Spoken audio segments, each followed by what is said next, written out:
Hey, what's going on everybody? Pharir here. We are back in Satisfactory.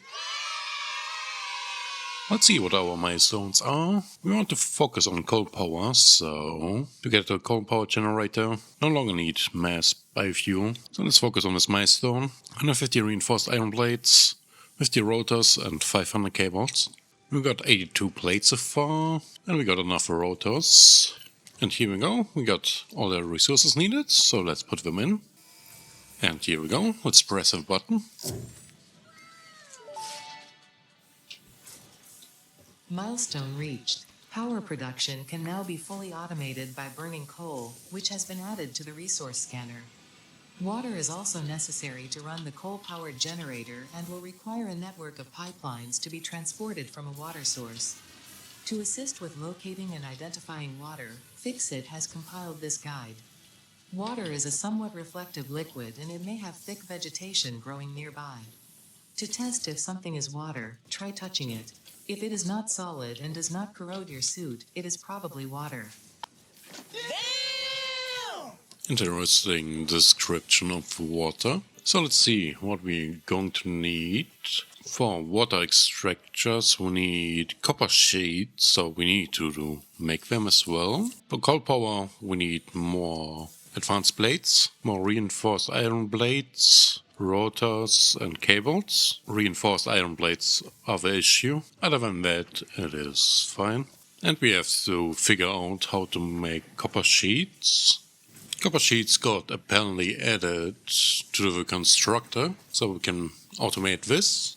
We are just going to switch the recipe in here and make copper sheets, so we have that going for us. Let's see what else we can do while we wait for the resources for our coal plant. We are going to need basic steel production to complete the phase 2, as well as advanced steel production to get automatic wiring going, and also miner MK2 would be an upgrade. Let's locate some coal. We are going to need a couple more portable miners, so let's make them really quick. We found some coal away, 600 meters away, so we are going to go there. And we found some water pool, so that's good enough. And we got a power slug here, guarded by some hogs. One down, where's the other? Barely gone. And jump into the water. What do we have here?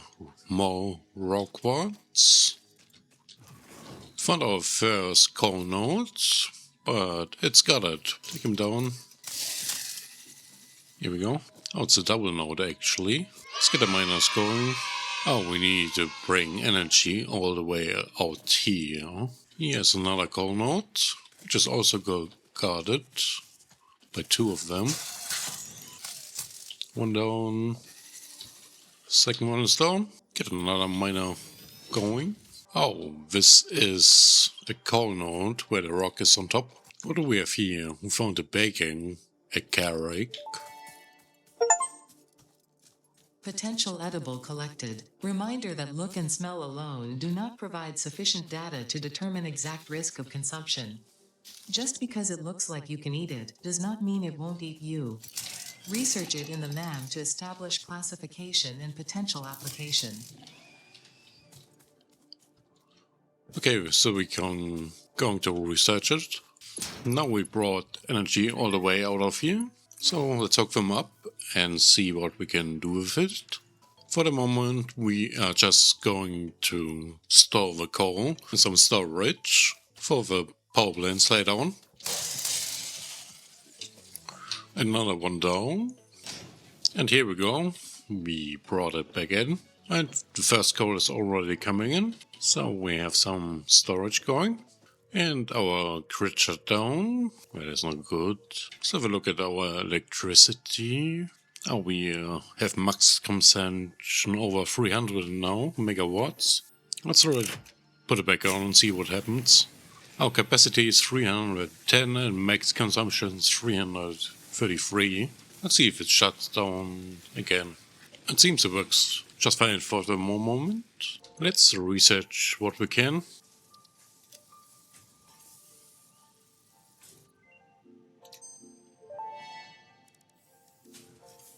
The remains researched belong to an organism that tends to nest near objects emitting specific types of resonance.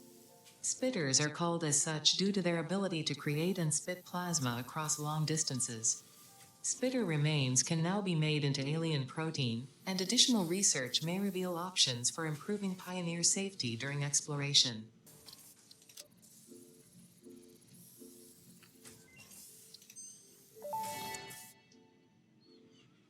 This mushroom, dubbed bacon agaric due to its uncanny resemblance to raw bacon, is compatible with the human digestive system and has been added to the object scanner. Further research is available. And that's all we can research for the moment. While we are waiting for our resources to be done to get the coal plant going, we're going to explore a bit, see what we can find out there. Let's put everything aside and see what we can find. We got a cave here. Anybody home? Something is home. We got spiders. Samples of unknown alien species acquired. Initial data suggests these are predators, but notably they do not have a traditional mouth or eyes. There are, however, numerous cavities on their head which could fulfill a similar function. Research the remains in the MAM to establish classification and potential countermeasures. We got a sim slop here. Let's pick it up.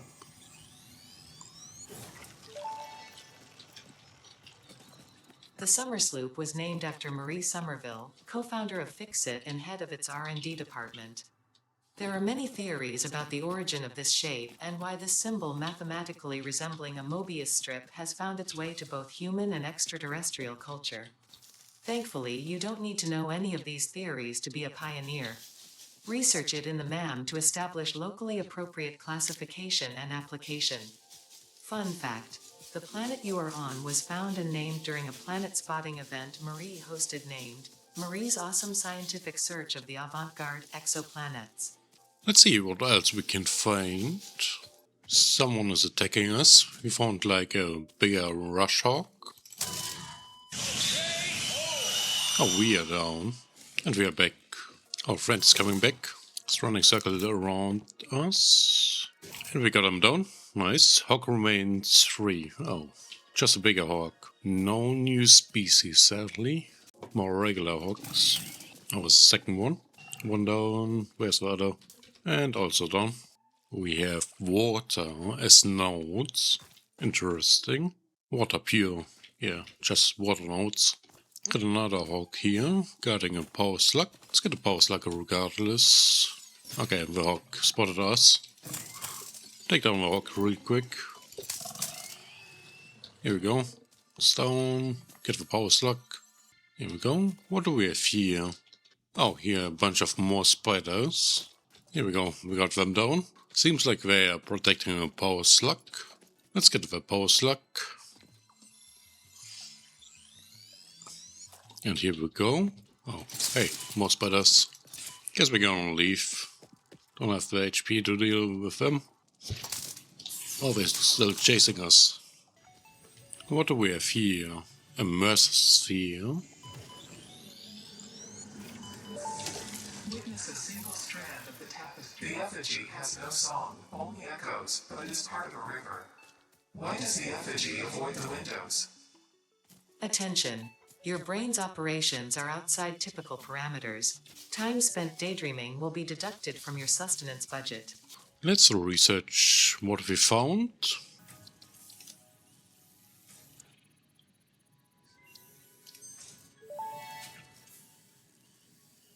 The remains researched belong to an organism with 8 jointed legs, similar to the legs of arachnids but with non-standard distribution and function. Because its attacks focus on stabbing prey with the ends of their legs, which resemble insectoid stingers, they have been dubbed stingers. Stinger remains can now be made into alien protein, and additional research may reveal options for improving Pioneer safety during exploration.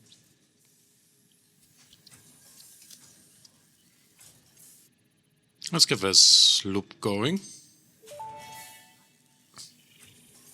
Summer sloop analysis completed. Summer sloops are somewhere between battery and conduit, harvesting energy from pockets of space with complete disregard for the rules of the space-time continuum, and distributing it into its connected ecosystem. This energy, Let the effigies harvest until the waves reach our shores. Consume. similarities to the hypothetical force of dark energy to potentially be one and the same. It can now be tracked by the object scanner.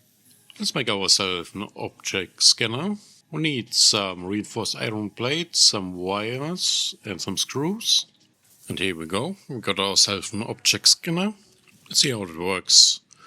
Can detect Mercer spheres, nuts, berries, mushrooms, and summer slopes with it. Let's start working on slug scanning as well, so we can detect power slugs.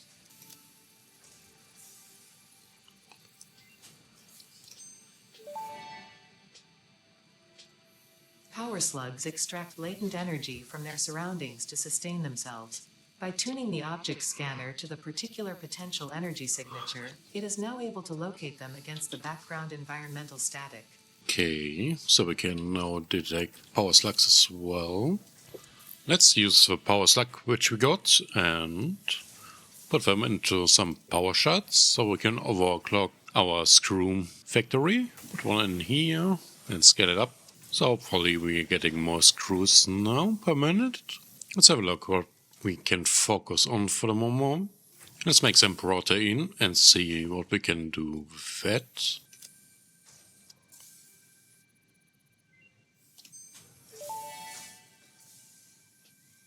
Research completed. Alien protein can now be turned into biomass or alien DNA capsules. In addition to being used for research, the invaluable alien lifeform data in these capsules can be traded for fix-it coupons at the Awesome Sink. We guarantee the best capsule to coupon exchange rate anywhere on this planet. And we are going to tackle our coal generators, since we just got enough resources now. So let's get this going. Interesting, most pioneers already had coal power set up by this point because they understood their responsibility to humanity. Adjusting pioneer attitude metrics. Reminder, coal-powered generators require coal. Okay, we got our first coal generator going, and we just need to hook them up to the water, as well as get some coal in. We should be able to generate way more energy than we have currently. That may indeed be water. Try submerging your arm. If it does not dissolve, that will narrow down the range of possibilities. Or you could just pipe it to a coal-powered generator and see what happens. Yeah, just put down some water extractors for our coal plant, and we're going to hook this up now. Fix-it pipelines can contain any fluid, including the water necessary for coal-powered generators. Note, water does not flow upwards by itself. While water extractors provide some lift, to truly defy gravity, consider the use of pipeline pumps. After a bit of tinkering, we finally get the coal production going. We have basically one water extractor for 2 coal generator, which are getting fed by the coal from the 3 miners. And we just can extend this as fast as we can. So we should have enough water. And the coal comes down here, gets up via lift into it, and the water straight up from below. And we just can expand this further to the left, getting more and more coal energy going. Let's have a look at our energy. We have a capacity of 600, so we added like 300 more megawatts capacity with the coal generator. However, they also consume quite a bit of energy, so we have a max consumption of 460 megawatts. The other thing which we're going to do is put the water generators on 75%, since we don't need all the water. We're going to expand this platform and see how many coal generators we can get on this pond. And after a bit of building, I extended the platform from side to side, so we can expand this now. Let's see how many more coal generators we can place on here. For the moment we only have enough to add 3 more, so 8 in total. Gonna hook them up and see how much we have afterwards. And this is our setup for the moment. We got 8 power generators and 5 water extractors. And we're just going to expand this further the side and do the same on the back as well when we have enough resources. But for the moment we just continue to expand this over time. And currently we have a bit more than 800 megawatts of energy, so we can expand our miners as well. But this will be enough, so see you next one.